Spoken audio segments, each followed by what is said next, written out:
Magpatangay sa hangin, magpalutang-lutang sa tubig o sumisid sa karagatan.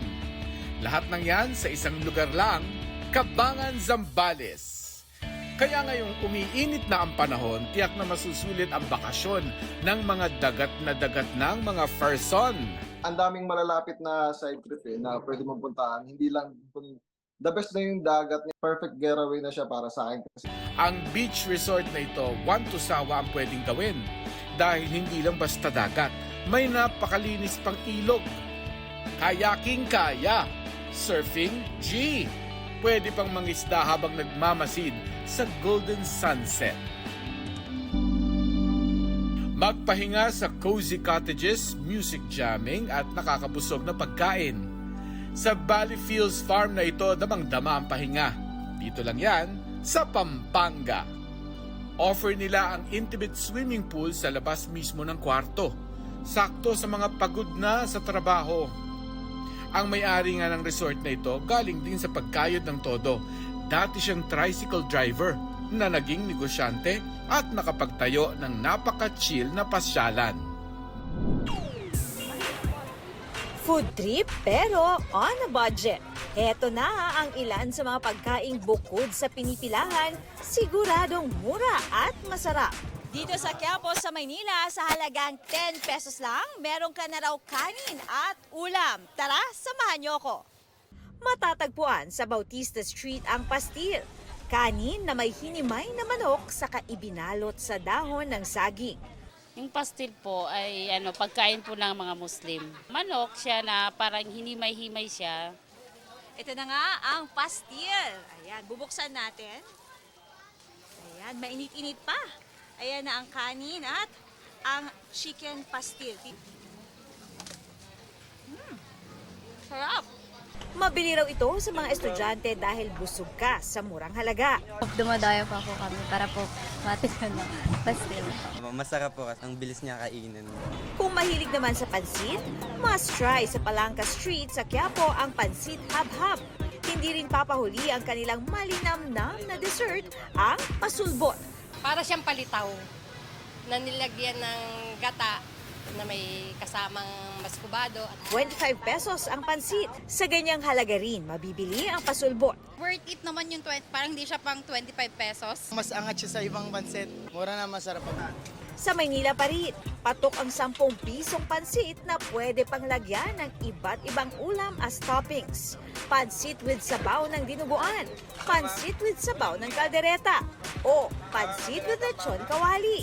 Pero simula pa lang talaga 10 piso na talaga yung namin. Kailangan kasi ganun pa rin Huwag natin itaas kasi para mas maraming mainggan yung kumain.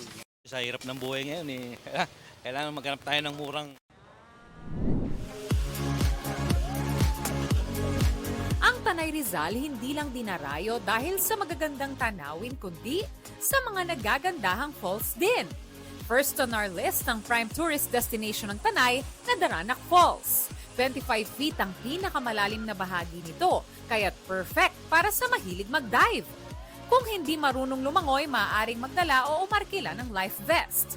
Abot kaya ang entrance fee na 75 pesos sa adults, 60 pesos sa senior citizens, at 50 pesos sa mga bata. Malamig, as in malamig talaga pero enjoy. Ang malamig at kulay blue-green na tubig ng Daranac ay mula raw sa Masungi Karst Rock Formation. Nagkakaroon po siya ng natural lime content po. Kaya nagiging siyang kulay blue o bluish color. Kahit anong init po ng panahon, napakalamig po niya. Kahit na napakainit. So kaya napakarami pong dumadayo dito. Dito sinut ang bakbakan sa Daranac ng action-packed series na Black Rider. 2, 3, let's go! Pati international celebrities tulad ng GOT7 member na si Mark Tuan at EXO Kitty K-drama actor Sang Hyun Lee dumayo at nabighani sa ganda nito.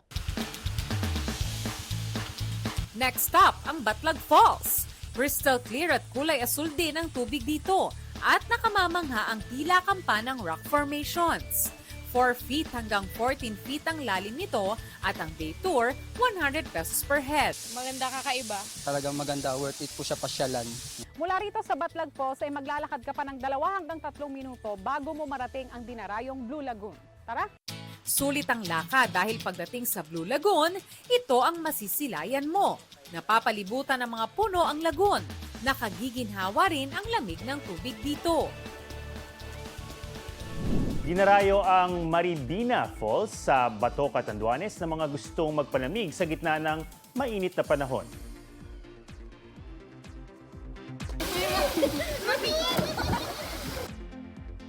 Sa taas na umaabot sa 6 na metro, pwedeng mag-dive.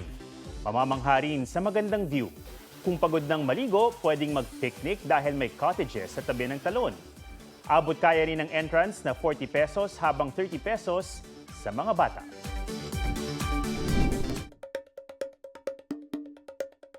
Sa dami ng slides sa resort na ito sa Abukay, Bataan, tiyak di ka magsasawa. May mga haba at paikot-ikot. Subukan din ng 4-way slide na ito. Ang mga bagets pwede sa Under the Sea theme slide. Kung pag-dive naman ang trip, talo na sa Bulingan Falls sa Lamitan City sa Basilan. Ma-refresh sa malamig na tubig at mamanghas ng kakaibang rock formation sa paligid ng talon. Instant nature tripping dahil mapuno rin ang lugar. Mag-vitamin C naman sa Dagupan, perfect getaway, ang Tondaligan Beach sa mga dagat na dyan. May 3 oras lamang ito mula sa Metro Manila.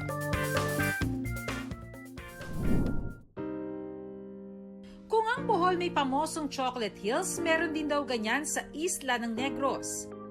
Ang nagrense vlogger na si 30 gusto raw makilala rin ng iba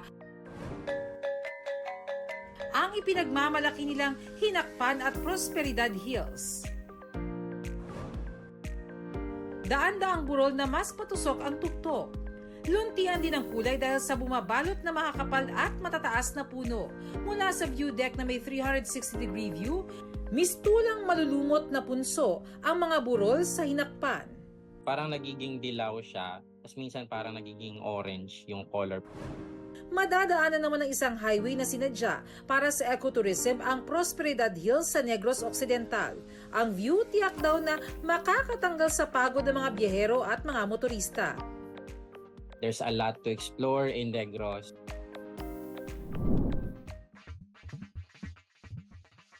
Hot ka ba? Itong si Marco hindi na kailangang umimik pa. Sa unang tingin, pawis ang unang mapapansin. Nang i-post ang kanyang OOTD sa Thailand, ang netizens halos pawisan na rin sa kakatawa.